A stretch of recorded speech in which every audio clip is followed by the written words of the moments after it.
Hello everybody, welcome to another Moto In-Depth video. Sorry for the absence on the channel again. You guys saw that Eli Tomac video, and now you guys are getting my thoughts and reaction on Denver Supercross and kind of the future to come with this the channel right now. Good schedule between my three channels that I have. I don't know how often I'll be posting on this one. I can probably almost guarantee you guys 3 or 4 times a week at this rate.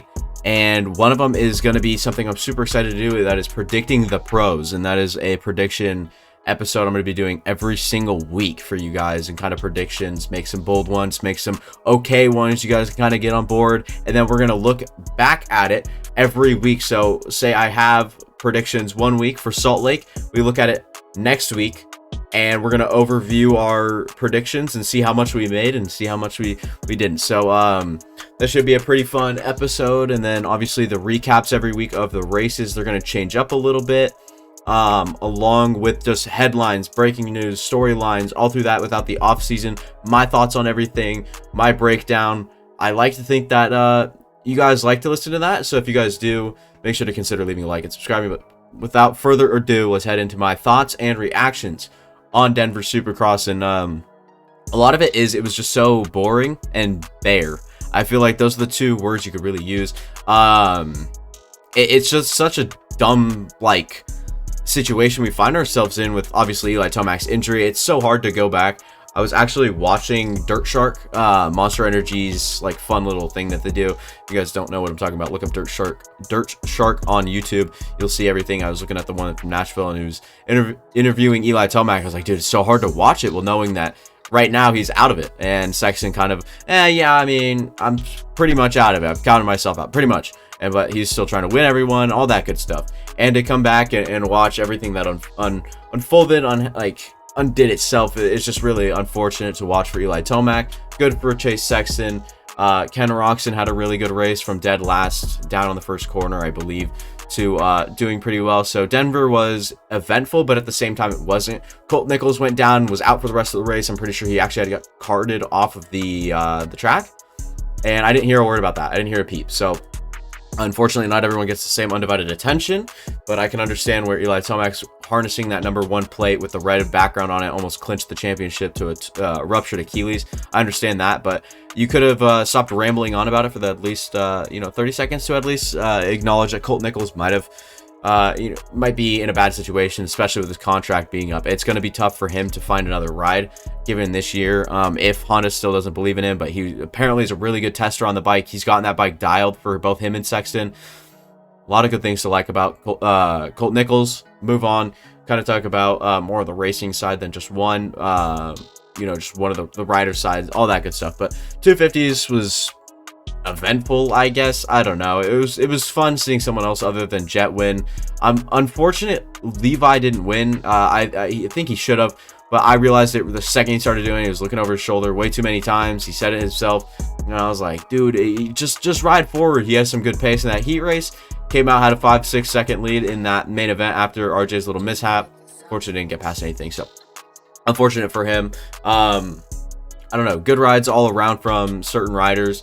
Carson Mumford and Max Volan, I wanted a little bit more out of them, and I want a little bit more out of them before the season ends. So maybe Salt Lake, they can both put up top 10 finishes in that East-West showdown.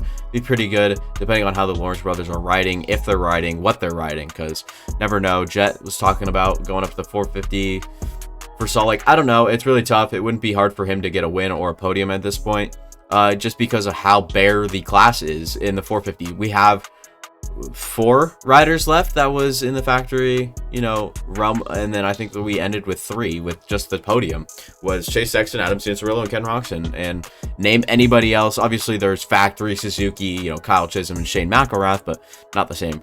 If even there's no high tier riders left. I think Justin Hill obviously has a really good opportunity right now, and I'm sorry if I am missing one. I feel like I am, but unfortunately Colt Nichols and Eli Tomac were both done, and I don't know. It's just such a weird situation. Last race was, and I honestly think that it was really boring, and hopefully the sport doesn't develop like this to the point where we're seeing so many injuries. Hopefully they start to kind of take out some of the tougher, Dragons backs and maybe make them a little bit easier.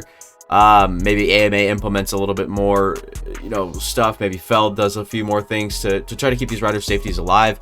So it's more entertaining at the end of the year, because we were talking about it all season, like I guess second half of the season long, is where these guys, Justin Barcia, Jason Anderson, they were all carrying the speed, Ken Roxon, and they had the chance to go out and win and interrupt a 3-man title fight. And within the span of 2 weeks, all of the hype in the sport has died in that 450 class. All the championships are declared. They are pretty much clinched.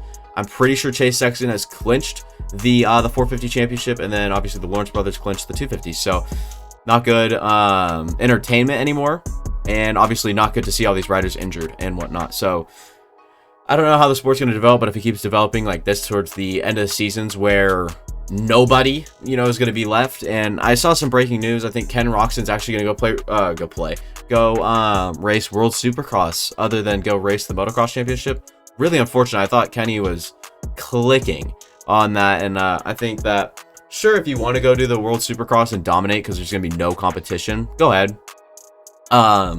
But unfortunately, we're not going to have him for the motocross season, it looks like. I'm not sure if that's confirmed. All right, I'm not sure. I just saw one headline on it. I didn't even watch the video. I didn't even look up the articles, all right? So my bad if I'm saying this wrong, if it's wrong, bad information, all that good stuff. But that'll probably be it for me. Thank you guys for watching. It was a quick rant on just my thoughts and everything like that. Hopefully you guys enjoyed. If you guys did, consider leaving a like and subscribing to the channel. It would mean a lot, and I'll see you guys next time.